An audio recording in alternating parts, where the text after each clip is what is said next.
നമസ്കാരം. നാട്ടുരാജ്യ ന്യൂസിൻ്റെ കാർഷിക വാർത്തകളിലേക്ക് സ്വാഗതം. കാലാവസ്ഥയ്ക്കനുസരിച്ച് കേരളത്തിൻ്റെ കാർഷിക രീതികളും മാറിക്കൊണ്ടിരിക്കുന്നു. നെൽപ്പാടങ്ങളെല്ലാം പല കാരണങ്ങളാലും അപ്രസിദ്ധമായി കഴിഞ്ഞു. കേരളീയരുടെ ഏകമാർഗം പൈനാപ്പിളും മറ്റു ഫലവൃക്ഷ തൈകളുമാകുന്നു. പാല പിറവത്താനത്താണ് സംഭവം. ഏക്കറോളും വെട്ടാനായ റബ്ബർ മരങ്ങൾ മുറിച്ചു കളയുന്നത് 5 മാസം മുമ്പ് നാട്ടുരാജ്യം വാർത്ത വിട്ടിരുന്നു. എന്നാൽ ഇപ്പോൾ ആ സ്ഥലത്ത് റംബൂട്ടാൻ തൈകളും ഏക്കർ കണക്ക് കന്നര കൃഷിയും കാണാം.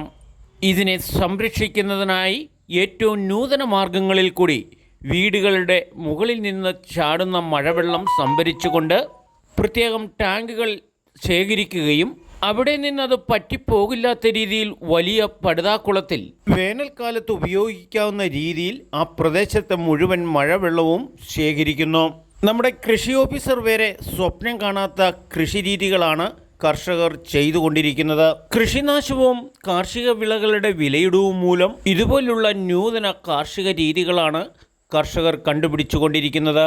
കൂടാതെ മത്സ്യകൃഷിയും അതുകൊണ്ട് പുതിയ കൃഷി രീതികൾ തേടിയാണ് കർഷകരുടെ മുന്നേറ്റം. അനുബന്ധ വിളകളും ചെയ്തുകൊണ്ട് പ്രാചീന കേരള കാർഷിക രീതികൾക്ക് പൊതുവെ ഒരു മാറ്റം വന്നിരിക്കുകയാണ്. ഈ കുളത്തിൽ നിന്നും മോട്ടോർ ഉപയോഗിച്ച് മുഴുവൻ ചെടികളും നനയ്ക്കാവുന്ന രീതിയിൽ ചെറിയ പൈപ്പുകൾ ഇട്ടിരിക്കുകയാണ്.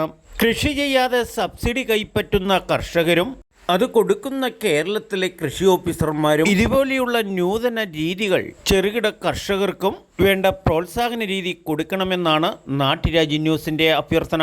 ഈ ഓണത്തിന് ടണ്ണ് കണക്കിന് വിഷമടിച്ച പച്ചക്കറികൾ തമിഴ്നാട്ടിൽ നിന്നും കയറ്റി അയക്കാൻ അവർ തയ്യാറായിക്കൊണ്ടിരിക്കുമ്പോൾ നമ്മളത് തിന്നു തീർക്കാനുള്ള തയ്യാറെടുപ്പിൽ എല്ലാ കൃഷി ഓഫീസിലും അതിൻ്റെ സ്റ്റാളുകൾ വരെ ഇടാനുള്ള തയ്യാറെടുപ്പിലാണ് ഇതുപോലെയുള്ള ഒരു കൃഷി സമ്പ്രദായം കാണുന്നത്. കാർഷിക വിളകളുടെ അടുത്ത എപ്പിസോഡ് അടുത്ത ഞായറാഴ്ച സംപ്രേഷണം. നാട്ടുരാജ്യ ന്യൂസിനു വേണ്ടി camera and reporting K Vijayan.